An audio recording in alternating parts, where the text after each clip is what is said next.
اب جناب آ رہی ہیں قرآن پاک میں اہم ترین آیات سورۃ النساء کی آیت نمبر 157 سے لے کر 159 تک.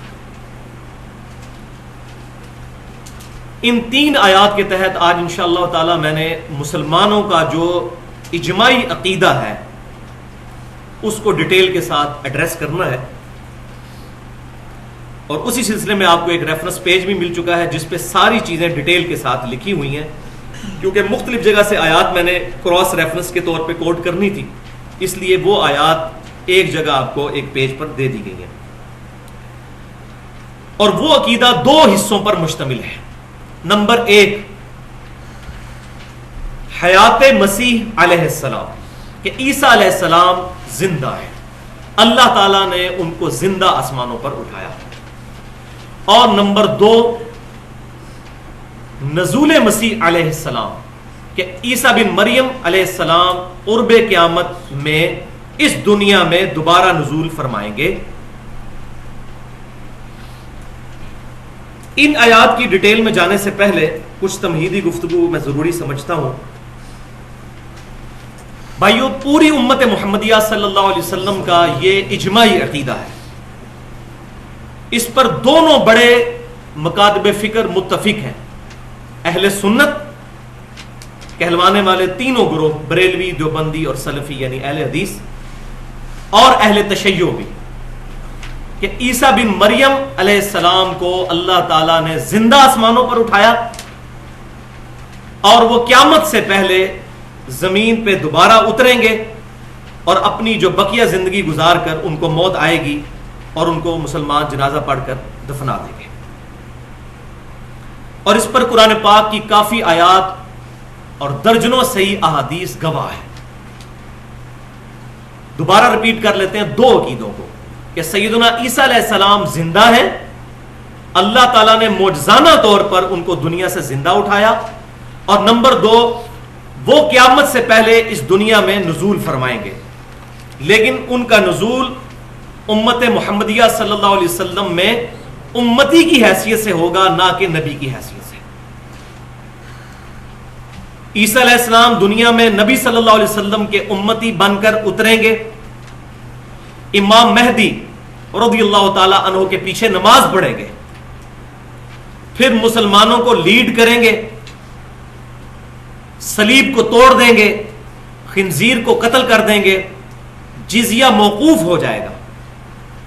پھر مسلمان ان کی لیڈرشپ کے اندر یہودیوں کے خلاف قتال کریں گے اور یہودیوں کے سب سے بڑے لیڈر دجال کو قتل کریں گے. اس کے بعد بھی عیسیٰ علیہ السلام 40 سال تک اس دنیا میں رہیں گے، شادی کریں گے، ان کے بچے ہوں گے، بالآخر وہ فوت ہو جائیں گے. مسلمان ان کا نماز جنازہ پڑھ کر قبر رسول صلی اللہ علیہ وسلم کے ساتھ ان کو روضہ شریف میں دفن کریں گے. یہ تمام ڈیٹیلز قرآن اور صحیح احادیث کے اندر موجود ہیں. اور یہ احادیث متواترہ ہیں جن میں کوئی شک ہی نہیں. اس قدر کثرت کے ساتھ احادیث اہل سنت اور اہل تشیع دونوں کے ہاں روایت کی گئی ہے. بلکہ میں تو یہ کہتا ہوں کہ پوری اہل کتاب جو انسانیت اس وقت روئے ارض پہ ہے اس کا بھی اجماع ہے عیسیٰ علیہ السلام کے دنیا میں دوبارہ آنے پر.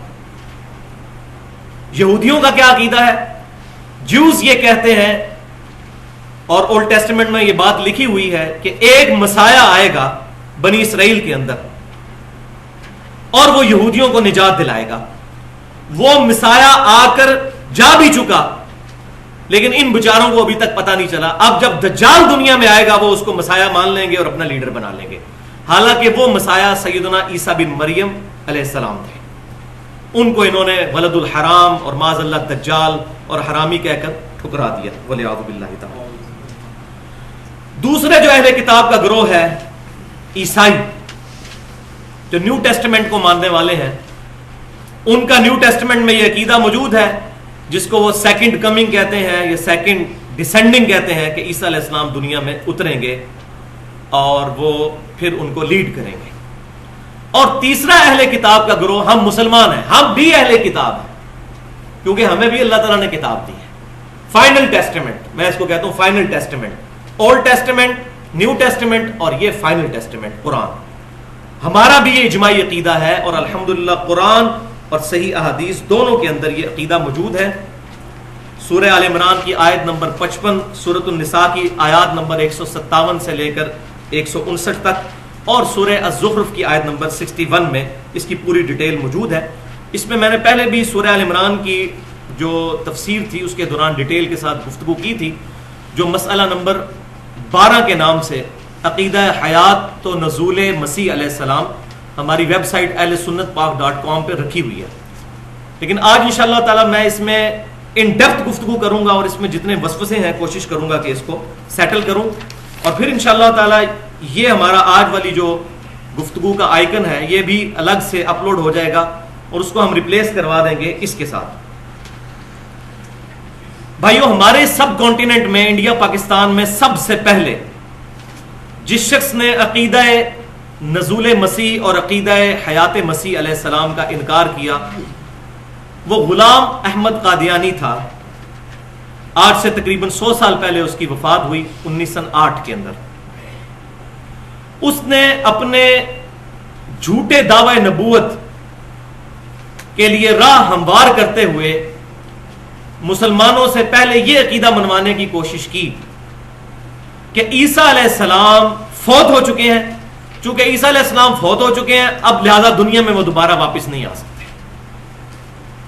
آج بھی قادیانی لوگ جب مسلمانوں کو دعوت دیتے ہیں تو پہلی بات ہی منوانے کی کوشش کرتے ہیں کہ عیسیٰ علیہ السلام فوت ہو چکے ہیں، اور وہ یہ ہمیں بتانے کی کوشش کرتے ہیں کہ یہ عقیدہ حدیثوں نے گھڑ لیا، قرآن پاک میں یہ عقیدہ کہیں موجود نہیں، لہذا یہ عقیدہ حدیث کا قرآن کے خلاف ہے، اس لیے ہم اس کو نہیں مانتے. پھر اس کو مزید تقویت جو دی ہے وہ منکرین حدیث کی طرف سے ملی، اور اس میں top of the list personality Ghulam Ahmad Pervez, اس کا نام بھی غلام احمد، اس کا نام بھی غلام احمد. انہوں نے اس کو پروپیگیٹ کیا کہ یہ احادیث کے اندر، یہ ان کے زوم میں، ہم تو انشاءاللہ قرآن پاک سے ثابت کریں گے اس عقیدے کو، احادیث کا قطعاً یہ عقیدہ محتاج نہیں ہے. عقیدہ جو حیات مسیح اور نزول مسیح علیہ السلام. غلام احمد پرویز اس کو لے کر چلا، اور منکرین حدیث کے حوالے سے ہماری علیحدہ سے بھی گفتگو اہل سنت پاک.com کے اوپر اپلوڈ ہو چکی ہے. مسئلہ نمبر 35 کے نام سے منکرین حدیث کے فتنے کا تحقیقی جائزہ 1 گھنٹہ اور 36 منٹ کی گفتگو ہے، اور اس کے ساتھ ہی پھر ضعیف الاسناد اور من گڑت احادیث کے فتنے کا تحقیقی جائزہ مسئلہ نمبر 36 1 گھنٹہ اور 25 منٹ کی گفتگو. یہ الگ سے ہے، میں یہ ریفرنس ساتھ اس لیے بتا رہا ہوں کسی کو مزید ڈیٹیل کی ضرورت ہو تو وہ ان چیزوں کو دیکھ سکتا ہے. لیکن دور حاضر میں سب سے زیادہ میں سمجھتا ہوں کہ جس شخصیت کی وجہ سے اس مسئلے نے ہوا پکڑی وہ آج کے دور کی بہت بڑی پرسنالٹی ہیں، اور واقعی ان کو میں اپریشیٹ کرتا ہوں اور ان کا میں معترف ہوں اس اعتبار سے کہ جس طرح ان کو بات کرنے کا ڈھنگ ہے، جس انٹلیکچوئل لیول پہ وہ مسلمانوں کے وسوسے سیٹل کرتے ہیں، ایک بہت بڑی پرسنالٹی ہے قطع نظر اس سے کہ ان سے کیا غلطیاں ہوئی. اور وہ ہے محترم جاوید احمد غامدی صاحب. اور بڑے افسوس کے ساتھ مجھے دکھ اس بات کا ہوا کہ جاوید احمد غامدی صاحب جیسی شخصیت کا اس عقیدے کا انکار کرنا یہ مسلمانوں کے لیے بہت بڑا نقصان کا باعث ہوا. آج ہم کوشش کریں گے کہ جس طرح پہلے میں نے داڑھی کے مسئلے میں 1 گھنٹہ گفتگو کی، مسئلہ نمبر 33 ہماری اہل سنت پاک.com کے اوپر اپلوڈ ہے، اس میں ان کے جو وسوسے تھے ان کو سیٹل کیا. آج بھی انشاءاللہ میں کوشش کروں گا کہ اس گفتگو کے ذریعے ہم ان کی اصلاح کرنے کی کوشش کریں، اور جو ان کو فالو کر رہے ہیں بڑے احترام کے ساتھ ان کے شکوک و شبہات کا احترام کرتے ہوئے ان تک احسن طریقے سے گفتگو پہنچانے کی کوشش کریں. تو آج کی جو گفتگو ہے وہ 3 بڑے حصوں پر مشتمل ہوگی، 3 بڑے پورشنز. حصہ اول میں پورشن نمبر 1 کے اندر ہم عقیدہ حیات مسیح علیہ السلام کو صرف قرآنی دلائل سے ڈسکس کریں گے، کوئی حدیث نہیں، صرف قرآن سے. جب اعتراض ہی یہ ہے کہ قرآن سے بات پیش کی جائے حدیثیں نہ پیش کی جائیں تو اعتراض کا جواب پھر قرآن سے ہی دور کرنا ہوتا ہے. اب ہمارے جو بیچارے جاہل مولوی ہیں وہ حدیثیں پڑھ پڑھ کے ان کو جواب دے رہے ہوتے ہیں، جو حدیث کو مانتا ہی نہیں اس کو حدیث کے دلائل پیش کرنے کا فائدہ کیا. تو انشاءاللہ قرآن سے. پھر دوسرے پورشن کے اندر عقیدہ نزول مسیح علیہ السلام صرف قرآن سے دلائل، اور اس میں انشاءاللہ تعالی میں وہ سیکرٹ بھی ایکسپلور کروں گا کہ عیسیٰ علیہ السلام دنیا میں آئیں گے کیوں. آخر وجہ کیا ہے کہ انہوں نے ہی دنیا میں آنا ہے، اور کوئی پیغمبر جو ہے وہ دنیا میں آنے والا نہیں، عیسیٰ علیہ السلام ہی نے کیوں دنیا میں آنا ہے؟ یہ بہت بڑا سوالیہ نشان ہے، اس کو بھی انشاءاللہ قرآن پاک کے دلائل سے بتانے کی کوشش کروں گا۔ پھر تھرڈ پورشن جو ہے وہ مسلم عوام الناس کے لیے ہوگا، اس میں 10 صحیح احادیث، جن میں سے 7 صحیح بخاری اور صحیح مسلم سے ہوں گی، انہی عقائد کو بریف کرتی ہیں۔ لیکن ظاہر ہے کہ یہ تیسرا حصہ صرف عوام الناس کے لیے، اہل سنت کے لیے اور اہل تشیع کے لیے ہے، جو مستقل پرماننٹ سورسز مانتے ہیں قرآن کے ساتھ ساتھ سنت کو بھی، دونوں سورسز کو۔ اور یہ بھی ہماری مسکنسیپشن ہے کہ اہل تشیع جو ہیں وہ اہل سنت کی احادیث کو نہیں مانتے، ایسی بات نہیں ہے۔ آپ ایران سے جو ان کے سافٹ ویئر نکل رہے ہیں، ان سافٹ ویئرز کے اندر ہماری حدیث کی کتابیں، صحیح بخاری، صحیح مسلم، جامع ترمذی، سنن نبی داؤد، سنن نسائی، ابن ماجہ، یہ ساری کتابیں انہوں نے اپنے حدیث کے سافٹ ویئر میں بھی رکھی ہوئی ہوتی ہیں۔ تو یہ بھی مولوی لڑانے کے لیے اس طرح کی باتیں پروپیگیٹ کرتے ہیں، ایسی بات نہیں ہے۔ تو اب اللہ کا نام لے کر شروع کرتے ہیں، پہلے ٹاپک کی طرف آتے ہیں، وہ ہے حیات مسیح علیہ السلام، کہ عیسیٰ بن مریم علیہ السلام اللہ تبارک و تعالیٰ نے ان کو زندہ آسمانوں پر اٹھایا۔ اور یہ بات یاد رکھیں، یہ سارے دلائل انشاءاللہ میں قرآن سے پیش کروں گا، اور یہاں میں ایک چیلنج بھی دے دیتا ہوں کہ یہ جو عقیدہ ہے حیات مسیح کا اور نزول مسیح کا، قرآن پاک اپنے اس عقیدے کی اس قدر حفاظت کرتا ہے کہ اس عقیدے کے معاملے میں کسی ایک حدیث کا بھی محتاج نہیں ہے۔ حدیث کے ذریعے اس کی ڈیٹیل ضرور پتا چلے گی، لیکن ایز فار ایز دس عقیدہ از کنسرن، قرآن پاک ہمیں مکمل رہنمائی فراہم کرتا ہے۔ تو ٹاپک نمبر 1، حیات مسیح علیہ السلام۔ بسم اللہ الرحمن الرحیم۔ اب سورۃ النساء آیت نمبر 157 سے اگلا ان کا جو جرم ہے،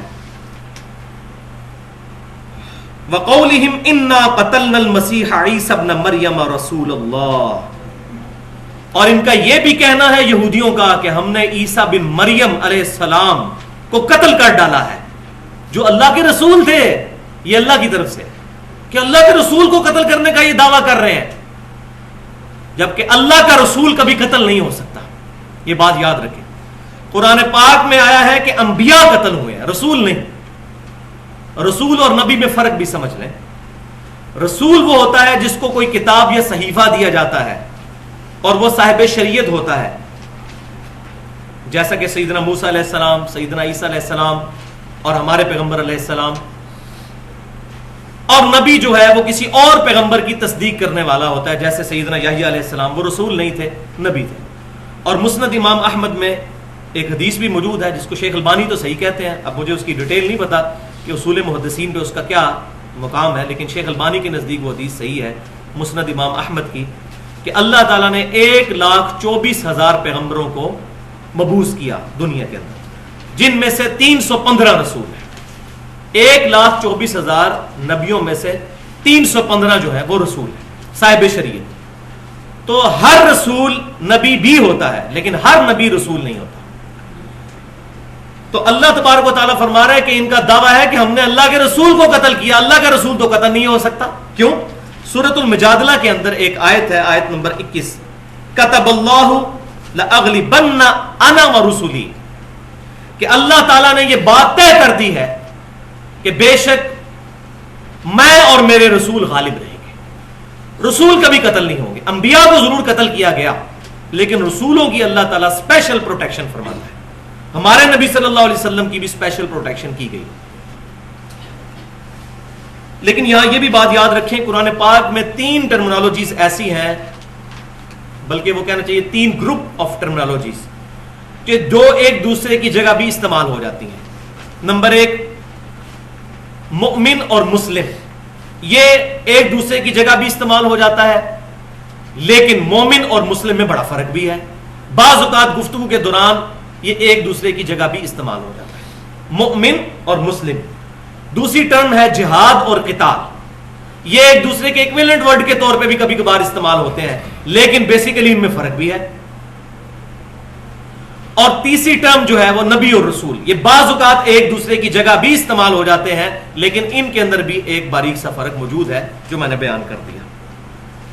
تو اللہ تعالیٰ فرماتا ہے ان یہودیوں کا یہ دعویٰ ہے کہ ہم نے عیسیٰ بن مریم علیہ السلام کو قتل کر دیا، معاذ اللہ، وما قتلوہ، اور انہوں نے اس کو قتل نہیں کیا، وما صلبوہ، اور نہ اس کو سولی چڑھایا ہے، ولیکن شبہ لہم، بلکہ ان کے لیے یہ معاملہ شبہ میں ڈال دیا گیا، اور انگلش میں اگر اس کو صحیح ٹرانسلیٹ کریں تو وہ بنے گا ایمبیگوس ہو گیا، ان کے لیے مبہم ہو گیا، ان کو پتہ نہیں چلا کہ معاملہ کیا ہوا۔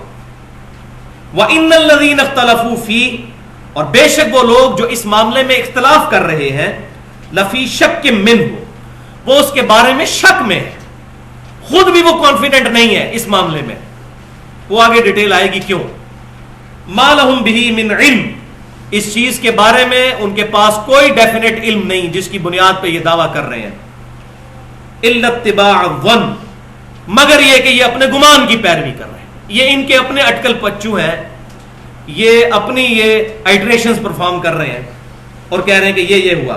وما قتلوہ یقینا، اور یقیناً عیسیٰ علیہ السلام کو قتل نہیں کیا گیا، بل رفعہ اللہ الیہ، بلکہ اللہ تعالیٰ نے ان کو اپنی طرف بلند کر لیا۔ کتنے واضح الفاظ ہیں، یہاں الفاظ ہونے چاہیے تھے بلکہ وہ اپنی موت خود مر گئے، اگر ان پر موت آئی ہوتی، اتنی ایمبیگوس بات کرنے کی کیا ضرورت تھی۔ وَكَانَ اللَّهُ عَزِيزًا حَكِيمًا، اور اللہ تعالیٰ غالب ہے اور حکمت والا ہے۔ یہ سورۃ النساء کی آیات میں جو یہ بات بیان ہوئی کہ معاملہ ان کے لیے مشتبہ کر دیا گیا، آگے سورہ ال عمران میں بھی آئے گا وَمَكَرُوا وَمَكَرَ اللَّهُ، انہوں نے اپنی جو ہے چال چلی اور اللہ نے اپنی خفیہ تدبیر فرمائی، وَاللَّهُ خَيْرُ الْمَاكِرِينَ، اور اللہ تعالیٰ سب سے بڑھ کر خفیہ تدبیر فرمانے والا ہے۔ اس کی ڈیٹیل نہ تو ہمیں قرآن میں ملتی ہے اور نہ ہمارے ذخیرہ احادیث میں ہے، اور نہ ہی ہمارے پرانے مفسرین کے پاس یہ بات موجود ہے کہ یہ ہوا کیا تھا اصل میں۔ آج سے تقریباً 400 سال پہلے پوپ کی لائبریری سے ایک انجیل کا نسخہ برآمد ہوا، انجیل برناباس۔ اگرچہ اس انجیل کو وہ لوگ نہیں مانتے، کرسچنز، وہ انہی 4 بیسک انجیلز کو مانتے ہیں۔ وہ ایک ہی کتاب ہے جس میں 4 چیپٹرز ہیں، 4 صحابہ سے عیسیٰ علیہ السلام کے، gospel of marks, gospel of Matthew, gospel of Luke اور گاسپل آف جان، یہ 4 انجیلوں کو وہ مانتے ہیں۔ لیکن ان 4 انجیلوں میں برناباس نامی ایک صحابی کا ذکر موجود ہے ان 12 حواریوں کے اندر جو عیسیٰ علیہ السلام پر ایمان لے کر آئے تھے۔ اس پرسنالٹی کو وہ مانتے ہیں، لیکن وہ کہتے ہیں کہ یہ کسی مسلمان کا لکھا ہوا نسخہ ہے جس نے ہماری لائبریری میں رکھ دیا۔ این ممکن ہے ان کی بات ٹھیک بھی ہو، ہم اس کو دلیل کے طور پر نہیں پیش کر رہے قطع نظر اس کے، لیکن اس کے اندر جو کچھ بیان ہوا وہ بالکل قرآن کی بتائی ہوئی بات میں فٹ ان بیٹھتی ہے بات، کہ وہ معاملہ مشتبہ کیسے ہوا تھا۔ اس انجیل برناباس میں ڈیٹیل یہ ملتی ہے کہ عیسیٰ علیہ السلام نے جب 30 سال کی عمر میں دعوی نبوت کیا اور اپنی دعوت پھیلانی شروع کی، تو جو بڑے بڑے یہودی علماء تھے انہوں نے ان کی مخالفت شروع کر دی۔ ظاہر ہے ان کو نظر آتا تھا کہ ہم 70-80 سال کے چٹی داڑیوں والے بابے اور یہ کالی داڑھی والا لڑکا کل کا اٹھ کے یہ ہمیں سمجھا رہا ہے اور ہماری غلطیاں پوائنٹ آؤٹ کر رہا ہے کہ ہمیں سود خوری نہیں کرنی چاہیے، ہمیں یہ نہیں کرنا چاہیے، ہمیں فلاں برائی نہیں کرنی چاہیے۔ تو وہ لوگ مخالفت پہ اتر آئے۔ سب سے پہلے تو ہم پڑھ چکے اسی سورۃ النساء میں کہ انہوں نے سیدہ مریم پر بہتان لگایا، اس کے بعد انہوں نے یہ ارادہ کیا کہ کسی طریقے سے عیسیٰ علیہ السلام کو شہید کر دیا جائے، اس سے جان ہی چھڑا لی جائے، جب تک یہ رہے گا اس وقت تک ہماری غلطیاں پوائنٹ آؤٹ کرتا رہے گا، معاذ اللہ۔ تو انہوں نے اپنے ناپاک ارادے کو عملی جامہ پہنانے کے لیے عیسیٰ علیہ السلام کے ایک حواری جس کا نام یہودا تھا، ان 12 میں سے، اس کو پیسے دے کے خرید لیا۔ اچھا، اس وقت یروشلم پر حکومت تھی یہودیوں کی، لیکن ان کا جو کنگ تھا وہ پپٹ کنگ تھا، کٹ پتلی بادشاہ۔ اصل اوپر حکومت تھی رومن امپائر کی، جس طرح کافی عرصہ تک ہمارے اس مصر ملک کے اندر، اسلامی ملک میں کنگ فاروق بیٹھا کرتے تھے اور وہ کٹ پتلی بادشاہ ہوتے تھے، اصل میں اوپر جو ہے وہ شہنشاہ، وہ ملکہ وکٹوریہ ہی ہوا کرتی تھی، اسی کا حکم چلتا تھا۔ تو اس وقت بھی رومن امپائر اوپر تھی، بت پرستوں کی حکومت تھی، لہذا کسی بھی شخص کو کوئی بڑی سزا، کیپٹل پنشمنٹ دینے کے لیے ان کو رومن امپائر سے بھی بات منوانی پڑتی تھی۔ کیس یہی بنا کے ان کی اپنی عدالتیں بھی تھی یہودیوں کی، انہوں نے عدالتیں وغیرہ جو ہے لگا کے کسی طریقے سے ان پر الزام لگا کے کہ یہ تو جادوگر ہے اور یہ تو ادھر جو ہے وہ غلط نظریات پھیلا رہا ہے، اور ان کا معاملہ کورٹ تک پہنچا دیا۔ رومن امپائر سے بھی یہ بات منظور کروا لی کہ اس کو سولی چڑھایا جائے، اس کی سزا یہی ہے۔ اب عیسیٰ علیہ السلام کے اس حواری کو، یہودا کو انہوں نے خرید لیا، اور جس کوٹری کے اندر سیدنا عیسیٰ علیہ السلام عبادت کرتے تھے اپنے حواریوں کے ساتھ، تو رات کے وقت وہ چپ کر کے یہودا نکلا اور رومن امپائر کے پاس جا کے اس نے شکایت کی کہ جی آپ کا جو مجرم ہے وہ فلاں جگہ چھپا ہوا ہے۔ اب ظاہر رومن امپائر کے جو فوجی تھے وہ حضرت عیسیٰ علیہ السلام کو پہچانتے کوئی نہیں تھے، کیونکہ وہ یہودی تو ہے نہیں تھے کہ ان کا انٹریکشن ہو۔ تو اس یہودا نے یہ کہا کہ میں اس رات کے اندھیرے میں مشل بردار جو آپ اپنے ساتھ لے کر چلیں، جس شخص کی طرف میں اشارہ کر کے کہوں گا نا اے میرے استاد، وہی عیسیٰ علیہ السلام ہوگے، ان کو پکڑ لینا اور ان کو پھر قید کر دینا۔ لیکن اللہ کا کرنا کیا ہوا؟ اللہ تبارک و تعالیٰ نے ان کے وہاں پہنچنے سے پہلے ہی 4 فرشتے بھیجے۔ اس کوٹھڑی کو، اس کی چھت کو پھاڑا گیا، فرشتے نیچے اترے، عیسیٰ علیہ السلام کو لے کر آسمانوں کی طرف روانہ ہو گئے۔ یہ انجیل برناباس میں ڈیٹیل مل رہی ہے، نہ قرآن میں اور نہ احادیث میں اور نہ ہمارے پرانے مفسرین کو یہ باتیں پتہ تھی۔ عیسیٰ علیہ السلام کو لے کر وہ آسمانوں پر چڑھ گئے۔ اب اللہ کا کرنا یہ ہوا کہ جس یہودا نے شکایت کی تھی، اللہ تبارک و تعالیٰ نے اس کی شکل حضرت عیسیٰ علیہ السلام والی بنا دی۔ اب رات کے اندھیرے کے اندر وہ ان کے ساتھ ہی تھا، جیسے ہی کوٹھڑی میں انٹر ہوا اور پیچھے سے وہ مشل بردار لوگ انٹر ہوئے، روشنی میں دیکھا تو اس باقی جو حواری تھے 11، انہوں نے اس کو یہودا کو دے کر کہا اے ہمارے استاد۔ وہ فوجیوں نے پکڑ لیا، اس کو پکڑ لیا، وہ چیختا رہا کہ میں یہودا ہوں، میں عیسیٰ علیہ السلام نہیں ہوں، اس کو پکڑ کے پھر سولی چڑھا دیا گیا۔ لہٰذا یہ جو عقیدہ عیسائیوں کے اندر آیا کہ عیسیٰ علیہ السلام سولی چڑھے ہیں، کسی حد تک بیچارے وہ جسٹیفائی ہیں، کیونکہ یہودیوں نے عیسیٰ علیہ السلام کی شکل کا ایک بندہ تو چڑھایا سولی پہ، اس لیے اللہ تعالیٰ فرما رہا ہے کہ معاملہ ان کے لیے مبہم کر دیا۔ وہ جب چڑھا چکے تو بعد میں ان کو پتا چلا کہ بھائی یہ بندے 13 تو پورے ہونے چاہیے، 12 حواری اور ایک عیسیٰ علیہ السلام، لیکن بندے 12 ہیں، ایک بندہ کدھر گیا بیچ میں سے؟ اگر یہ عیسیٰ علیہ السلام ہے تو پھر یہودا کدھر گیا؟ اور اگر یہودا عیسیٰ علیہ السلام کی شکل اختیار کر چکا ہے تو پھر عیسیٰ علیہ السلام کدھر گئے؟ تو یہ وہی بات ہے جس کو اللہ تبارک و تعالیٰ نے فرمایا وَلَٰكِن شُبِّهَ لَهُمْ، ان کے لیے معاملہ مشتبہ کر دیا گیا، مبہم ہو گیا، ایمبیگوس ہو گیا۔ بَل رَفَعَهُ اللَّهُ إِلَيْهِ، بلکہ اللہ تعالیٰ نے ان کو اپنی طرف بلند کر لیا۔ اب اسی کا ذکر جو ہے وہ سورہ آل عمران میں بھی آیت نمبر 52 سے 55 تک ہے، وہ بھی پڑھ لیتے ہیں۔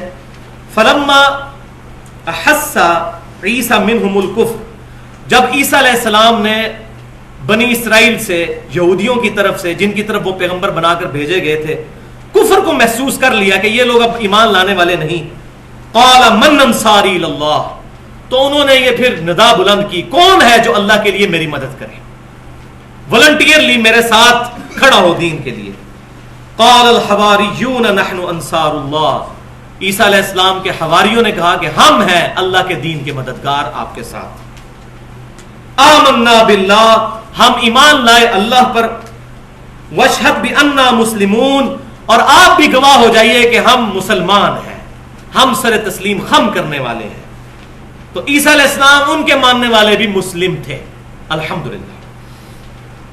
پھر انہوں نے دعا کی ربنا آمنا بما انزلت واتبعنا الرسول، انہوں نے دعا کی اے رب ہمارے، ہم ایمان لائے اس چیز پر جو تو نے نازل کی، اور ہم تیرے رسول کی اتباع کرنے والے، پیروی کرنے والوں میں شامل ہو گئے۔ فاکتبنا مع الشاہدین، تو ہمیں تو اب گواہوں میں لکھ لے۔ یہی وہ لفظ ہے جس کو آج کل عیسائیوں کا ایک بڑا فینیٹک قسم کا فرقہ ہے، جواوا وٹنسز کے نام سے وہ مشہور ہے، خدائی گواہ، وہ اسی لفظ کو استعمال کرتے ہیں کہ ہم اللہ کے لیے گواہ ہیں کھڑے ہوئے، اور قرآن سے دلیل پیش کرتے ہیں۔ وَمَكَرُوا وَبَكَرَ اللَّهُ، یہودیوں نے بھی مکر کیا اور اللہ نے بھی اپنی خفیہ تدبیر فرمائی۔ یہودیوں نے کیا مکر کیا کہ ان کو سولی چڑھا دیا جائے، لیکن اللہ کی خفیہ تدبیر کیا ہوئی کہ یہودا کی شکل بدل گئی عیسیٰ علیہ السلام سے، اور عیسیٰ علیہ السلام کو اللہ تعالیٰ نے زندہ آسمانوں پر اٹھا لیا۔ واللہ خیر الماکرین، اور اللہ تعالیٰ کی خفیہ تدبیر تو پھر سب سے بڑھ کر ہے، اللہ تبارک و تعالیٰ کی تدبیر کو کوئی نہیں پہنچ سکتا۔ اذ قال اللہ یا عیسیٰ، اور وہ وقت یاد کرو جب اللہ تعالیٰ نے عیسیٰ علیہ السلام سے فرمایا تھا انی متوفیک ورافعک الی، بے شک میں تمہیں پورا پورا لے لوں گا اور بلند کر لوں گا اپنی طرف، وَمُطَهِّرُكَ مِنَ الَّذِينَ كَفَرُوا، اور میں ان لوگوں سے تجھے بچا لوں گا، پاک کر لوں گا جنہوں نے تیرا انکار کیا۔ اب یہ وہ الفاظ ہیں جن کے اوپر انہوں نے فتنہ کھڑا کیا قادیانیوں نے، متوفی کا لفظ جو ہے۔ تو پہلے یہ بات سن لیں کہ یہ سورہ آل عمران میں اور سورہ نساء میں 3 ٹرمز استعمال ہوئی ہیں۔ نمبر 1 متوفی کا، نمبر 2 وَرَافِعُكَ إِلَيَّ، تجھے اپنی طرف بلند کر لوں گا، اور نمبر 3 بَلْ رَفَعَهُ اللَّهُ إِلَيْهِ، بلکہ اللہ تعالیٰ نے ان کو اپنی طرف بلند کر لیا۔ یہاں 2 اہم پوائنٹ ڈسکس کرنا میں ضروری سمجھتا ہوں ان کے حوالے سے۔ پوائنٹ نمبر 1 یہ ہے کہ عیسائیوں کا یہ شروع سے عقیدہ تھا کہ عیسیٰ علیہ السلام دنیا سے اٹھائے گئے ہیں، آج بھی ان کا یہ عقیدہ ہے، لیکن وہ یہ کہتے ہیں کہ عیسیٰ علیہ السلام کو سولی دیا گیا، پھر وہ مردوں میں سے دوبارہ زندہ ہوئے، پھر آسمان کی طرف اٹھ گئے، اور وہ اس لیے کہتے ہیں کہ چونکہ وہ ان کے بارے میں ڈیوینٹی کلیم کرتے ہیں۔ پروٹیسٹنٹ کہتے ہیں وہ اللہ ہی ہے، اور کیتھولک کہتے ہیں کہ وہ اللہ کے بیٹے ہیں، تو دونوں معاملے میں وہ ڈیوینٹی ان کے بارے میں کلیم کرتے ہیں۔ تو ان کا ماننا یہ ہے کہ وہ دوبارہ آسمانوں کی طرف نزول کیا تھا انہوں نے ایک دفعہ دنیا میں، اب دوبارہ آسمانوں کی طرف چڑھ گئے۔ تو بھائیو یہ اتنا خطرناک عقیدہ شرک کے اوپر مبنی ان کا، اللہ تبارک و تعالیٰ کو تو معاذ اللہ استغفر اللہ چاہیے تھا کہ اس عقیدے کا مکمل طور پر رد کرتا، اور اس طرح کے الفاظ استعمال کر کے تو معاذ اللہ اللہ تعالیٰ نے ان کے عقیدے کو تقویت پہنچائی ہے بقول ان کے، کہ اللہ تعالیٰ فرما رہا ہے وَرَافِعُكَ إِلَيَّ، میں تجھے بلند کر لوں گا اپنی طرف، بَلْ رَفَعَهُ اللَّهُ إِلَيْهِ، بلکہ اللہ تعالیٰ نے ان کو بلند کر لیا۔ یہ الفاظ استعمال کرنے کی ضرورت کیا تھی؟ اور متوفیکہ کی بجائے ممیتو کا لفظ استعمال ہو سکتا تھا کہ میں تجھے موت دے دوں گا۔ متوفی کا لفظ استعمال کیا جس کے معنی اور معنوں میں بھی آ سکتے ہیں، وہ آگے میں بتاؤں گا۔ تو یہ اس بات کا ثبوت ہے کہ معاملہ کو اتنا سمپل نہیں ہوا تھا عیسیٰ علیہ السلام کا۔ اگر سمپل معاملہ ہوا ہوتا تو واضح آ جاتا کہ اے عیسائیو دیکھو اس کو تم خدا مانتے ہو، یہ تو مر گیا اور فلاں جگہ اس کی قبر ہے، جس نے قادیانی کہتے ہیں کہ مری کے اندر قبر بنی ہوئی ہے ان کی۔ الٹا اللہ تعالیٰ الفاظ ایسے استعمال کر رہا ہے جس سے معاملہ مزید مبہم ہو جائے۔ تو یہ بات ایسی نہیں ہے، اصل میں یہ معاملہ ہے ہی معجزانہ۔ اور وہ پوائنٹ نمبر 2 اب عربی لنگوسٹک کے حوالے سے ٹیکنیکلی یہ پوائنٹ سمجھ لیں آج، اس کی طرف اگر آپ متوجہ ہوں گے تو آپ کو بات سمجھ آئے گی۔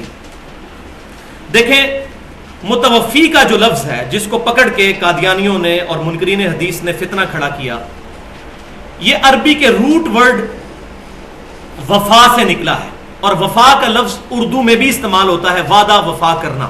کیا مطلب؟ وعدہ پورا کرنا۔ وفا کا لفظی مطلب ہے پورا کرنا۔ اب جو عربی میں باب تفعیل ہے اس میں وفا سے بنتا ہے وفا یوفی،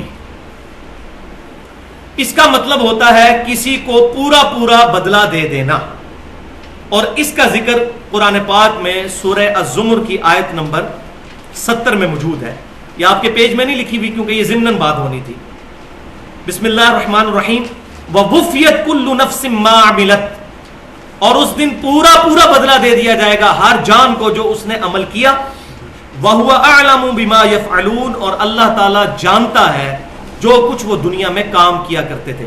یہاں بھی وہی لفظ ہوا ہے وَوُفِّيَتْ، پورا پورا بدلہ دے دیا جائے گا. اسی طریقے سے باب تفاعل میں لفظ استعمال ہوتا ہے وفا سے، توفا یا توفا. اس کا مطلب ہوتا ہے کسی سے پورا پورا لے لینا، کسی کو پورا پورا لے لینا. اس کا مطلب تھا پورا پورا دے دینا، اس کا مطلب ہے پورا پورا لے لینا توفا کا. اب قرآن پاک میں 3 قسم کے توفا استعمال ہوئے ہیں. 3 چیزوں پر توفا کا لفظ بولا گیا. پہلی قسم توفا کی کیا ہے؟ عام موت جو ہمیں پتا ہے، اور وہ یہ آیت یہاں پر لکھی ہوئی ہے، سیدنا یوسف علیہ السلام کی دعا سورہ یوسف میں آیت نمبر 101. فاطر السماوات والارض، آسمانوں اور زمینوں کے پیدا کرنے والے، انت ولی فی الدنیا والآخرہ، تو ہی میرا مددگار اور میرا دوست ہے اس دنیا میں بھی اور آخرت میں بھی.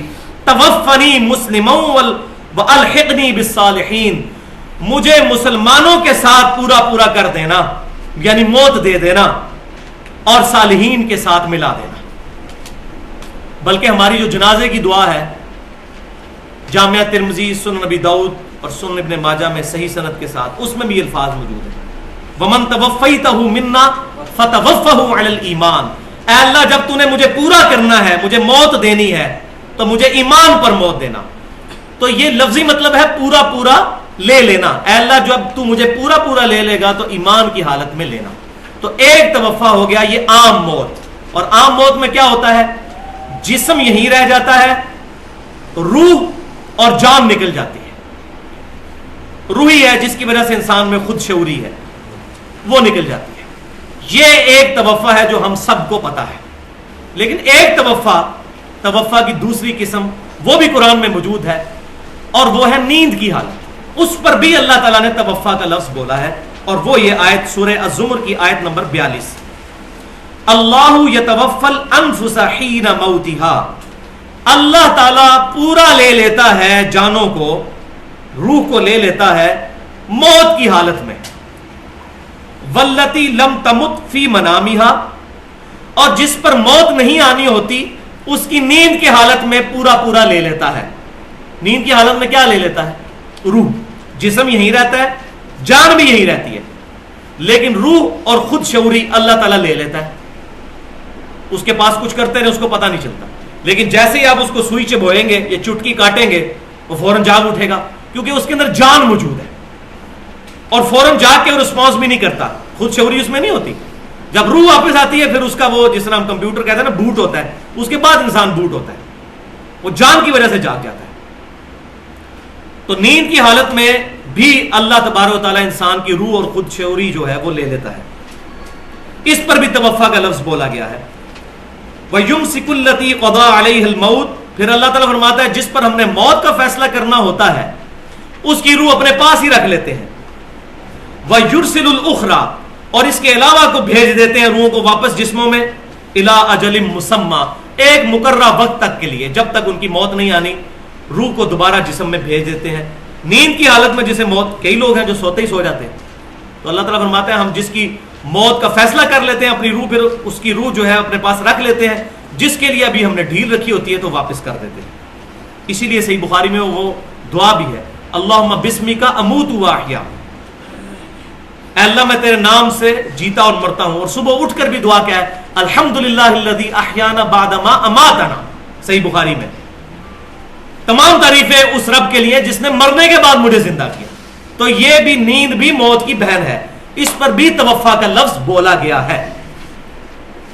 ان فی ذلک لآیات لقوم یتفکرون، بے شک اس میں ہے نشانیاں ان لوگوں کے لیے جو تفکر کرنے والے ہیں، فکر کرنے والے ہیں. جو توجہ کرے گا اس کو بات سمجھ آ جائے گی. اگر کسی بندے کی نیت توجہ کرنے کی نہیں ہے اس کو بات نہیں سمجھ آنے کی. اور تیسرا توفا کی قسم وہ ہے ہی ایک بندے کے لیے، اور وہ عیسیٰ علیہ السلام. وہ 100% جو ہے توفا ہوا ہے کہ عیسیٰ علیہ السلام کا اللہ تعالیٰ نے جسم بھی لے لیا. عام لوگوں کا جسم ادھر رہ جاتا ہے، ان کا جسم بھی لے لیا، روح اور خود شعوری بھی اور جان بھی. مکمل پرفیکٹ جو توفا ہوا ہے وہ عیسیٰ علیہ السلام کے لیے ہوا ہے. اور لہذا یہ بات بھی یاد رکھیں کہ یہ جو قادیانیوں کا اور منکرین حدیث کا اعتراض ہے کہ جی اس کی مثال کو قرآن سے پیش کریں، بھائی قرآن سے اس کی مثال کیسے پیش کریں ہم، جب یہ ہے ہی ایک واقعہ، یہ ہے ہی معجزہ. یہ تو اسی طریقے سے کوئی کہ جی آپ قرآن سے مثال پیش کریں کہ آدم علیہ السلام کے علاوہ کوئی شخص جو ہے وہ بغیر ماں کے پیدا ہوا ہو، کہاں سے پیش کریں؟ کوئی ہے ہی نہیں ہے. بغیر باپ کے تو پیش کر سکتے ہیں عیسیٰ علیہ السلام، بغیر ماں کے سوائے حضرت آدم کے کوئی نہیں پیش کر سکتے. اب یہ کتنا نان سینس کوسچن ہے کہ جی آپ قرآن سے مثال اس تیسرے توفع کی پیش کریں، وہ 2 توفع تو پتہ ہے، یہ تیسرا آپ نے توفع کہاں سے نکال لیا؟ تو یہ بات یاد رکھیں، اس کی مثال ہی ایک ہے تو وہی ہم پیش کریں گے. تو یہ تیسرا توفع سورہ آل عمران کی آیت نمبر 55 اور سورۃ النساء کی آیت نمبر 158 میں بیان ہوا. اب یہاں ایک اہم ترین بات میں بتانا ضروری سمجھتا ہوں،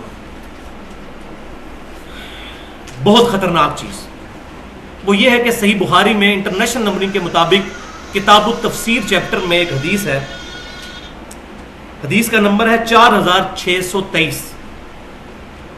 سورۃ المائدہ کی تفسیر میں یہ حدیث کے اوپر جو باب امام بخاری رحمۃ اللہ علیہ نے باندھا ہے، اس میں ایک بے سند قول لے آئے ہیں ابن عباس کا رضی اللہ تعالی عنہما، کہ وہ متوفی کا ترجمہ کرتے تھے ممیتو کا. ترجمہ ہی وہی کرتے تھے جس ترجمے سے ہی ہم ڈر رہے ہیں. ابن عباس کا یہ قول بے سند صحیح بخاری میں موجود ہے باب کی ہیڈنگ میں. تو یہ چونکہ بے سند قول ہے، امام بخاری رحمۃ اللہ علیہ اور سیدنا عبداللہ بن عباس رضی اللہ تعالی عنہ کے درمیان صحیح بخاری کے لکھتے ہوئے کم از کم بھی 150 سال کا فرق موجود ہے، کیونکہ 68 ہجری میں وفات ہوئی ہے سیدنا ابن عباس کی اور 194 ہجری میں امام بخاری پیدا ہوئے ہیں. لہٰذا یہ بے سند قول ہے اور یہ قادیانی لوگ پیش کرتے ہیں. تو یہ بات یاد رکھیں، اہل سنت کا اس پر اجماع ہے کہ صحیح بخاری اور مسلم کی تمام متصل الاسناد مرفوع احادیث قطعی الصحت ہے. بے سند اور ضعیف اقوال صحیح بخاری میں بھی موجود ہے. لہذا جو ہمارا قرآن کے بارے میں دعویٰ ہے وہ بخاری کے بارے میں نہیں کہ یہ 2 گتوں کے درمیان 100% ٹھیک ہے. بخاری 2 گتوں کے درمیان 100% ٹھیک نہیں ہے، بلکہ متصل الاسناد احادیث صحیح ہیں، ضعیف اقوال اس میں موجود ہے. لہذا اس میں وہ مسئلہ بھی حل ہوا کہ ہم امام بخاری کے مقلد کوئی نہیں. اگر ہم مقلد ہوتے جس طرح کہ یہ اہل بدعت اہل سنت پر تان کرتے ہیں کہ ہم امام حنیفہ کو مانتے ہیں اور آپ امام بخاری کے مقلد ہیں، تو ہم اگر امام بخاری کے مقلد ہوتے تو یہ بے سند بات بھی ان کی مان لیتے ہیں. ہم صحیح بخاری کی احادیث کو مانتے ہیں، وہ احادیث کسی بھی امام سے روایت ہوں صحیح سند سے، چاہے امام حنیفہ ہوں، امام شافعی ہوں، امام مالک، ساروں کی احادیث کو ہم مانتے ہیں. تو صحیح بخاری کے اگر ہم مقلد ہوتے تو معاذ اللہ ایسا معاملہ، نہ ہم مقلد نہ غیر مقلد، ہم متبع سنت ہیں، کتاب و سنت کو صحابہ تابعین تبع تابعین سلف کے منہج پر ماننے والے ہیں. یہ بہت چیز ضروری تھی، میں نے یہاں ساتھ بتا دی. اب دوسرے ٹاپک کی طرف آئیے، وہ ہے نزول مسیح علیہ السلام، کہ عیسیٰ علیہ السلام دنیا میں دوبارہ نزول فرمائیں گے. اب چونکہ پہلا وسوسہ ان کا سیٹل ہو چکا کہ عیسیٰ علیہ السلام مرے کوئی نہیں، زندہ اٹھائے گئے ہیں. ان کا سٹانس اس لیے تھا کہ چونکہ وہ مر چکے اور مرا ہوا بندہ دنیا میں واپس نہیں آتا. اور پھر وہ سورہ الانبیاء سے آیت نمبر 35 بھی کوٹ کرتے ہیں، کل نفس ذائقۃ الموت، ہر جان کو موت کا مزہ چکھنا ہے. بھائی ہم مانتے ہیں عیسیٰ علیہ السلام کو بھی موت آئے گی. اگر موت نہ آئی تو ان کے بارے میں پھر ڈیوینٹی کلیم ہو جائے گی، کیونکہ اللہ کے علاوہ کوئی الحی القیوم نہیں ہے. موت آئے گی لیکن دوبارہ اپنی سیکنڈ ڈسینڈنگ کے اندر. اور دوسرا جو سورہ الانبیاء کی آیت نمبر 95 ہے، وَحَرَامٌ عَلَىٰ قَرْيَةٍ أَهْلَكْنَاهَا أَنَّهُمْ لَا يَرْجِعُونَ، حرام ہے کسی بستی کے لیے کہ جو مر چکی کہ دنیا میں دوبارہ آ جائے. واقعی اگر عیسیٰ علیہ السلام مر چکے ہوتے تو دوبارہ کبھی نہ آتے. لہذا چونکہ ان کا یہ عقیدہ ہی غلط بنیاد پر تھا، وہ بنیاد ہم نے ختم کر دی. لہذا اب دوسری بات کہ عیسیٰ علیہ السلام دنیا میں تشریف لائیں گے، اس کا ثبوت قرآن پاک میں کہاں پر موجود ہے؟ وہ ہے یہ سورہ النساء آیت نمبر 159 میں، وَإِن مِّنْ أَهْلِ الْكِتَابِ، اور اہل کتاب میں سے کوئی بھی نہیں بچے گا، إِلَّا لِيُؤْمِنَنَّ بِهِ قَبْلَ مَوْتِهِ، کہ وہ ضرور ایمان لے آئے گا ان کی موت سے پہلے پہلے ان پر. یہ کی ضمیر کس پہ؟ عیسیٰ علیہ السلام کی طرف. یہ پیچھے سے آیات چل رہی ہیں کہ عیسیٰ علیہ السلام کی موت سے پہلے پہلے کوئی اہل کتاب ایسا نہیں بچے گا جو ان پر ایمان نہ لے آئے، یعنی جو اس وقت موجود ہوگا. تو مجھے بتائیں جب عیسیٰ علیہ السلام دنیا میں موجود تھے تو سارے اہل کتاب ایمان لے آئے تھے ان پہ؟ نہیں، سوائے 12 بندوں کو کوئی نہیں ایمان لے کے آیا. یہ سیکنڈ ڈسینڈنگ کے بارے میں ہے کہ اس وقت کوئی بھی اہل کتاب نہیں بچے گا مگر یہ کہ وہ عیسیٰ علیہ السلام پر ایمان لے آئیں گے کرسچنز. وَيَوْمَ الْقِيَامَةِ يَكُونُ عَلَيْهِمْ شَهِيدًا، اور قیامت والے دن وہ ان پر گواہ بنیں گے. عیسیٰ علیہ السلام ان پر گواہی دینے کے لیے کھڑے ہو جائیں گے. جیسا کہ ہر نبی اپنی امت کے لیے گواہی دے گا تو عیسیٰ علیہ السلام بھی اپنے ماننے والوں کے لیے گواہی کے لیے کھڑے ہوں گے. یہاں بھی 2 پوائنٹ میں نے ڈسکس کرنے ہیں. پہلا پوائنٹ یہ جو میں نے کہا تھا کہ میں وہ ٹروتھ ریویل کروں گا، سیکرٹ ایکسپلور کروں گا کہ عیسیٰ علیہ السلام نے دنیا میں آنا کیوں ہے، کیا مقصد ہے ان کا دنیا میں آنے کا. تو اشارتاً تو یہاں بھی ذکر ہو گیا کہ انہوں نے دنیا میں اس لیے آنا ہے کہ اہل کتاب ان پر ایمان لے آئیں، آخری درجے میں اہل کتاب پر حجت تمام ہو جائے. اصل مسئلہ یہ ہے بھائیو کہ پورا قرآن پاک اس پر گواہ ہے کہ جب بھی کوئی نبی یا رسول دعوت لے کر آئے،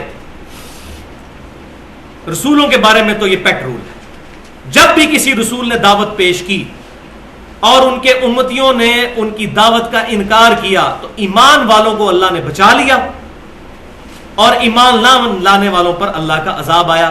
اسی عذاب کی ایک شکل سیدنا نوح علیہ السلام کی قوم پر آئی، سیدنا لوط علیہ السلام کی قوم پر آئی، سیدنا موسیٰ علیہ السلام کی قوم پر آئی، خود ہمارے نبی صلی اللہ علیہ وسلم کی قوم پر بھی آئی، جو سورۃ الانفال میں آیا کہ پہلی عذاب کی قسط غزوہ بدر کی شکل میں، پھر غزوہ احد کی شکل میں، پھر غزوہ خندق کی شکل میں، اور پھر فتح مکہ کے معاملہ بالکل ہی کلیئر ہو گیا. تو یہ عذاب آیا رسولوں کے انکار کرنے پر. لیکن عیسیٰ علیہ السلام کا جو انکار کیا گیا ان کا عذاب ڈیو ہے، اور وہ عیسیٰ علیہ السلام کا انکار کرنے کے بعد سے شروع ہوا ہے اور قیامت تک وہ جاری ہے. پہلی عذاب کی قسط ان پر آئی عیسیٰ علیہ السلام کے 33 عیسوی میں اٹھائے جانے کے 37 سال کے بعد 70 عیسوی میں، نبی صلی اللہ علیہ وسلم کی پیدائش سے ایگزیکٹ 500 سال پہلے، کہ رومن امپائر میں سے ٹائٹس نے حملہ کر کے یروشلم کو تباہ کر دیا، اور ہیکل سلیمانی جو دوسری دفعہ حضرت عزیر علیہ السلام کی تبلیغ کی وجہ سے جو ریولوشن ان میں آئی تھی انہوں نے تعمیر کیا تھا، وہ مسمار ہو گیا، ایک دیوار اس کی صرف باقی رہ گئی، اور وہ آج تک ان کا قبلہ گرا پڑا ہے. وہ ایک ہی دیوار ہے جس کو ویلنگ وار کہتے ہیں. اب بھی آپ لکھیں یوٹیوب پہ اس کی تصویریں اور ویڈیوز بھی آ جائیں گی، ویلنگ وار، ویلنگ وال. اس کے سامنے وہ کھڑے ہو کے یوں تو رات پڑھ رہے ہوتے ہیں ایسے ایسے کر کے، گریا، دیوار گریا اس کو کہتے ہیں. وہ ایک دیوار باقی ہے، اور ان کے قبلے کو گرے ہوئے اب آپ دیکھ لیں تقریباً 2000 سال ہو چکے ہیں. اس کے بعد مسلمانوں کے ذریعے ان پر عذاب آیا غزوہ خیبر کی شکل میں. پھر سیدنا عمر رضی اللہ تعالیٰ عنہ کے مبارک دور میں جب یروشلم فتح ہوا، عیسائیوں نے ایک معاہدے کے تحت، ٹریٹی کے تحت یروشلم مسلمانوں کے حوالے کیا، اور اس میں انہوں نے یہ شرط رکھی تھی کہ کسی یہودی کو یہاں زمین لینے کی اجازت نہیں ہوگی. سیدنا عمر رضی اللہ تعالیٰ عنہ نے ان کی یہ شرط قبول کر لی، بغیر جنگ کے بیت المقدس مسلمانوں کے حوالے ہو گیا. اور پھر یہ تقریباً 1400 سال تک سوائے کچھ عرصے کے مسلمانوں کے قبضے میں ہی رہا. عیسائیوں کے پاس کچھ عرصے کے لیے آیا، لیکن انہوں نے بھی یہودیوں کو وہاں زمینیں نہیں خریدنے دی. لیکن عیسیٰ علیہ السلام کے بعد پہلی دفعہ ان کے اٹھائے جانے کے بعد جو یہ معاملہ ہوا، پہلی دفعہ سیدنا عمر فاروق رضی اللہ تعالیٰ عنہ کے مبارک دور میں حضرت عمر نے اس کو انٹرنیشنل سٹی قرار دے دیا یہودیوں، عیسائیوں اور مسلمانوں کے لیے، اور اجازت دے دی کہ یہودی زیارت کے لیے آ سکتے ہیں. پہلے عیسائی زیارت کے لیے بھی نہیں تھے ان کو آنے دیتے. کیوں؟ عیسائیوں اور یہودیوں کی تو بڑی سخت دشمنی.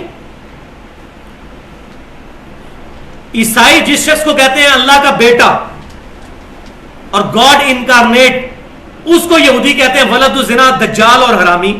معاذ اللہ، استغفر اللہ. یہ کیسے ہو سکتا ہے ان کا ایکا ہو؟ یہ آج کا معاملہ ذرا ڈیفرنٹ ہے، اس کی ڈیٹیل بھی میں پہلے بتا چکا ہوں، آج بھی اشارتاً بتا دوں گا. یہ آج کل کے معاملات بالکل ڈیفرنٹ ہے، ورنہ جتنا قتل و غارت عیسائیوں نے کیا ہے یہودیوں کا، وہ سوچ سے باہر. تو یہ عذاب کی قسطیں چلی آتی رہیں. سلطنت عثمانیہ کو کروڑوں روپے کی آفر کی اس وقت یہودیوں نے کہ ہمیں اسرائیل میں زمینیں خریدنے دی جائیں. لیکن سیدنا عمر والا معاہدہ انہوں نے نہیں توڑا، اور سلطنت عثمانیہ ختم ہی یہودیوں نے اس لیے کروائی کسی طریقے سے ہمیں جو ہے وہ دوبارہ یروشلم تعمیر کرنے کی ضرورت پڑ جائے، وہاں پر ہمیں جو اس کی ضرورت محسوس کر رہے ہیں اس کے لیے ہم وہاں پر اکٹھے ہو جائیں زمینیں خرید کر۔ اور اس سلسلے میں انہوں نے پھر 20ویں صدی کے آغاز میں پوپ سے اپنا گناہ معاف کروا لیا کہ ہم نے عیسیٰ علیہ السلام کو سولی نہیں دیا، اور ان کی شریعت کے اندر تو ان کے رہبان اور احبار جو ہے وہ شریعت سازی کر سکتے ہیں۔ پہلی جنگ عظیم کے بعد جب سلطنت عثمانیہ ٹوٹ گئی تو 1917 کے اندر جو انگریزوں کا وزیر تھا بالفورڈ، اس کے ذریعے انہوں نے ڈکلیریشن کروائی جس کو بالفورڈ ڈکلیریشن کہتے ہیں، نیٹ پہ آپ لکھیں تو آپ کو ڈیٹیل پتہ چل جائے گی۔ اس کے تحت یہودیوں کو یہ اجازت مل گئی کہ وہ اسرائیل میں اپنی جگہ خرید سکتے ہیں، وہاں انہوں نے زمینیں خریدنی شروع کر دی اور مسلمان لالچیوں نے پیسے کی خاطر بیچنی شروع کر دی۔ پھر کرتے کرتے کیا ہوا، 1948 کے اندر آ کر اسرائیل میں پوری کی پوری دنیا کے یہودی جمع ہو گئے، انہوں نے زمینیں خرید لی اور وہ بادشاہ بن گئے وہاں پر۔ 1948 کے اندر اسرائیل قائم ہو گیا۔ پھر 1967 کے اندر عرب اور اسرائیل جنگ میں عربوں کو سارے ملکوں کو شکست فاش ہوئی اسرائیل کے ہاتھوں، اور اسرائیل کی جو باؤنڈری ہے وہ پھیل گئی اور ایک مستحکم ملک کی حیثیت سے وہ کھڑا ہو گیا، لیکن عیسائیوں کی پشت پناہی کے ساتھ۔ یہ پوری ہسٹری ہے۔ اب پوری دنیا کے یہودی وہاں پر جمع ہو رہے ہیں، کیوں کہ اب آخری عذاب کی قسط ان پر آنی ہے، اس کے لیے یہودیوں کو وہاں جمع کیا جا رہا ہے۔ اس دوران بڑی قسطیں آئی ہیں، اور وہ میں نے اپنی قرآن تفسیر کے دوران جو سورہ آل عمران کی آیت نمبر 56 اور 112 اس کی ڈیٹیل میں بتایا تھا۔ یہ قسطیں آتی جا رہی ہیں، اور 20ویں صدی میں سب سے بڑی قسط آئی تھی۔ ہٹلر نے دوسری جنگ عظیم کے دوران 60 لاکھ یہودیوں کو قتل کیا، 60 لاکھ۔ ہولوکاسٹ اس کو کہتے ہیں، ہولوکاسٹ یونانی میں کہتے ہیں آگ کی قربانی، اور یہودیوں میں تھا نا کہ وہ قربانی کرتے تھے تو آسمان سے ایک آگ آتی تھی، وہ جانور لے جاتی تھی، وہ کہتے تھے یہ ہماری اللہ نے قربانی لی ہے، ہم نے اللہ کی راہ میں اپنی جانیں قربان کی ہیں، تو اس کو ہولوکاسٹ کہتے ہیں۔ 60 لاکھ یہودی قتل ہوئے ہٹلر کے ہاتھوں، اور آخری قسط آنی ہے سیدنا عیسیٰ علیہ السلام کے ہاتھوں سے کہ مسلمان ان کے ساتھ مل کر قتال کریں گے، اور ایک آخری جنگ ہوگی جب سیدنا عیسیٰ علیہ السلام دجال کو قتل کریں گے، اور اس کا ذکر بھی صحیح بخاری اور صحیح مسلم میں موجود ہے۔ انٹرنیشنل نمبرنگ کے مطابق صحیح بخاری میں 2926 نمبر حدیث اور صحیح مسلم میں 7339 نمبر حدیث ہے کہ قرب قیامت میں جب عیسیٰ علیہ السلام کے ساتھ مل کر دجال کے خلاف مسلمان لڑیں گے تو یہودی اگر کسی پتھر یا درخت کے پیچھے بھی چھپا ہوگا تو وہ پتھر اور درخت بھی بول اٹھے گا کہ اے مسلمان، یہودی میرے پیچھے ہے، اس کو پکڑ کے قتل کر دیں۔ وہ اللہ کی طرف سے اصل میں عذاب آئے گا۔ اب یہاں یہ بھی بات یاد رکھیں، کسی کے ذہن میں یہ سوال آ رہا ہوگا کہ وہ نافرمانی تو پرانے یہودیوں نے کی، ان کو سزائیں کیوں ملیں گی؟ ان کو اس لیے کہ انہوں نے اپنی روش وہی رکھی ہوئی ہے۔ اگر یہ اسلام قبول کر لیں تو رضی اللہ تعالیٰ عنہ بن جائیں گے۔ عبداللہ بن سلام یہودی نہیں تھے، سعد بن معاذ یہودی نہیں تھے، سعد بن عبادہ یہودی نہیں تھے رضی اللہ عنہم اجمعین، انہوں نے اسلام قبول کیا، وہ عذاب کے مستحق نہیں ہوئے، ہم ان کو رضی اللہ تعالیٰ عنہ کہتے ہیں۔ اور آج بھی اولڈ ٹیسٹیمنٹ میں ڈیوٹرانومی چیپٹر میں باب نمبر 18 کی آیت نمبر 18 ہے کہ اے موسیٰ علیہ السلام، میں تیرے ان امتیوں کے بھائیوں میں سے، یعنی بنو اسماعیل میں سے، بنو اسرائیل کے بھائی بنو اسماعیل میں سے تیری مانند ایک رسول اٹھاؤں گا، اس کے منہ میں اپنا کلام ڈالوں گا، وہ اپنی خواہش نفس سے کچھ نہیں کہیں گے، وہ وہی کہیں گے جو اللہ ان کو وہی کرے گا۔ نبی صلی اللہ علیہ وسلم کی پیشن گوئی۔ اور اگلی آیت میں یہ ہے 19 نمبر میں کہ جو ان پر ایمان نہیں لائے گا میں اس سے پھر ریونج لوں گا، بدلہ لوں گا، اور وہ بدلے کی آخری قسط آنی ہے جو بخاری مسلم ہے۔ درخت بھی بول اٹھیں گے، پتھر بھی، سوائے ایک درخت کے، وہ صحیح بخاری مسلم میں موجود ہے اسی حدیث میں۔ غرقد نامی ایک درخت ہے جو یہودیوں کا درخت ہے، وہ ان کو پناہ دے گا، اور آج اسرائیل میں اس درخت کی کاشت کثرت کے ساتھ کی جا رہی ہے۔ دیکھیں ان کو یہ ساری باتیں پتہ ہیں، مسلمان ہی بیچارے چڈو ہیں، ان کو یہ باتیں نہیں پتہ۔ اور پوائنٹ نمبر 2 یہاں سے وہ چیز کہ قرآن پاک سے ثبوت کیا ہے کہ عیسیٰ علیہ السلام قیامت کی نشانیوں میں سے ایک نشانی ہے، وہ اب آپ ثبوت سن لیں۔ وہ سورہ الزخرف کی آیات نمبر 57 سے 61 تک، یہ آپ کے پاس پیپر پہ لکھی ہوئی ہے۔ بسم اللہ الرحمن الرحیم۔ وَلَمَّا ضُرِبَ ابْنُ مَرْيَمَ مَثَلًا إِذَا قَوْمُكَ مِنْهُ يَصِدُّونَ اور ابن مریم علیہ السلام یعنی عیسیٰ علیہ السلام کی جو یہ مثال آپ کی قوم آپ سے بیان کر رہی ہے، یہ جھگڑا کرنے کو بیان کر رہی ہے. کیا مثال بیان کرتے تھے وہ؟ اس کا ذکر سورۃ الانبیاء کی آیت نمبر 98 میں موجود ہے کہ اللہ تبارک و تعالیٰ نے فرمایا کہ جو بت ہیں جن کی تم عبادت کر رہے ہو، انکم وما تعبدون من دون اللہ حسب جہنم انتم لہا واردون، بے شک جن کی تم عبادت کر رہے ہو اے مشرکین مکہ، ان معبودوں کو بھی اور تمہیں بھی، دونوں کو دوزخ میں جھونک دیا جائے گا اور تمہیں اس دوزخ پہ وارد ہونا ہے. تو پھر مشرکین مکہ مسلمانوں کا مذاق اڑاتے تھے کہ اچھا اللہ کے علاوہ جتنے معبود ہیں وہ دوزخ میں جلائے جائیں گے، پھر عیسیٰ کو بھی دوزخ میں جلایا جائے گا کیونکہ عیسیٰ علیہ السلام بھی معبود ہے عیسائیوں کے. حالانکہ عیسیٰ علیہ السلام نے کوئی ڈیوینٹی کلیم تو نہیں کی، ان کو بھی یہ بات پتا تھی، لیکن وہ جان بوجھ کے چھیڑخانی کرتے تھے. عیسیٰ علیہ السلام تو اللہ کے بندے تھے، لیکن وہ چھیڑخانی کرتے تھے کہ اچھا اگر ہمارے بت جائیں گے دوزخ میں، پھر عیسیٰ بھی دوزخ میں جائیں گے. اب یہاں یہ بھی بات یاد رکھیں کہ بتوں کو جو دوزخ میں ڈالا جائے گا تو بتوں کو کوئی عذاب نہیں دیا جائے گا، بلکہ کافروں کی حسرت کے لیے کہ یہ تمہارے خدا ہیں جن کو تم پوچھتے تھے، اپنا مشکل کشا سمجھتے، دیکھو آگ میں جل رہے ہیں. اور بیسیکلی اس آگ کی تپش کی وجہ سے ان کا عذاب اور بڑھ کے گا. جس طرح آج بھی ریگستانی ایریا میں جو ٹینچر پتھر جو ہے گرم کیے جاتے ہیں اور وہ رکھ لیے جاتے ہیں، کافی دیر تک ان کی گرمائش باقی رہتی ہے، وہ کوئلے کا کام کرتے ہیں. تو بیسیکلی ان بتوں کو عذاب نہیں ہو رہا گا، ان کی حسرت میں اضافہ کیا جا رہا ہوگا. تو وہ مشرکین کہتے تھے اچھا پھر عیسیٰ بن مریم بھی دوزخ میں جلائے جائیں گے، معاذ اللہ استغفر اللہ. تو وہ نبی صلی اللہ علیہ وسلم کے ساتھ مذاق کرتے تھے اس معاملے میں. تو اللہ تعالیٰ نے فرمایا یہ جھگڑا کر رہے ہیں. وَقَالُوا أَآلِهَتُنَا خَيْرٌ أَمْ هُوَ، کہتے ہیں ہمارے معبود بہتر ہیں یا وہ عیسیٰ بن مریم؟ اس کو تو کم از کم تم اچھا سمجھتے ہو، اس کو بھی دوزخ میں جلواؤ گے معاذ اللہ. مَا ضَرَبُوهُ لَكَ إِلَّا جَدَلًا، یہ اس کی مثال نہیں بیان کرتے صرف جھگڑا کرنے کے لیے.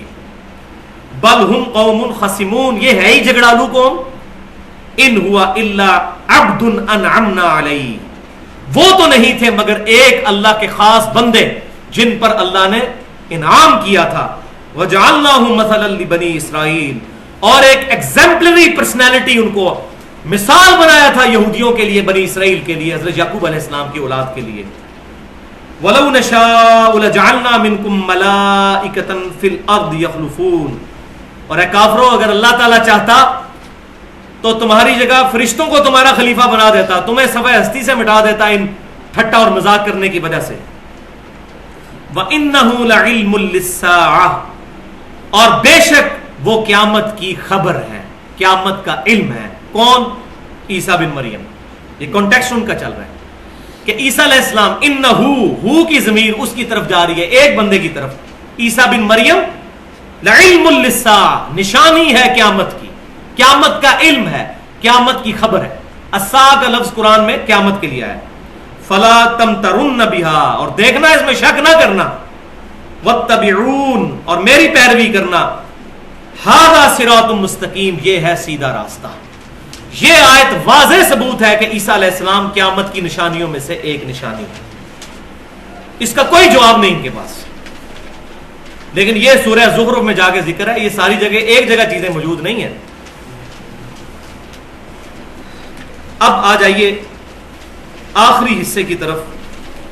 10 سے 12 منٹ میں انشاءاللہ یہ لیکچر کنکلوڈ ہو جائے گا، اور وہ تیسرا پورشن ہے ان 10 صحیح احادیث پر مشتمل اہل سنت اور اہل تشیع کے لیے، جو عوام الناس مسلمان ہیں، جو قرآن اور سنت دونوں کو دین کا سورس سمجھتے ہیں. اور یہ 10 کا لفظ میں نے قرآن پاک کی اس آیت سے لیا ہے، تلک عشرۃ کاملہ، جو سورۃ البقرہ میں آیا کہ یہ پورے 10 روزے ہوئے، تو 10 کی نسبت قرآن سے لی ہے. 10 حدیثیں، اور ان میں سے بھی 7 حدیثیں صحیح بخاری اور صحیح مسلم سے ہیں. وہ حدیثیں باقی کتابوں میں موجود ہیں، لیکن میں بخاری مسلم کا نام اس لیے لے رہا ہوں کہ اس پر امت کا اتفاق ہے. تو پہلی حدیث صحیح بخاری میں انٹرنیشنل نمبرنگ کے مطابق 3448، اور صحیح مسلم میں انٹرنیشنل نمبرنگ کے مطابق 390 نمبر حدیث، کہ نبی صلی اللہ علیہ وسلم نے فرمایا اس ذات کی قسم جس کے قبضہ قدرت میں میری جان ہے، بے شک ابن مریم علیہ السلام تم میں اتریں گے، خنزیر کو قتل کر دیں گے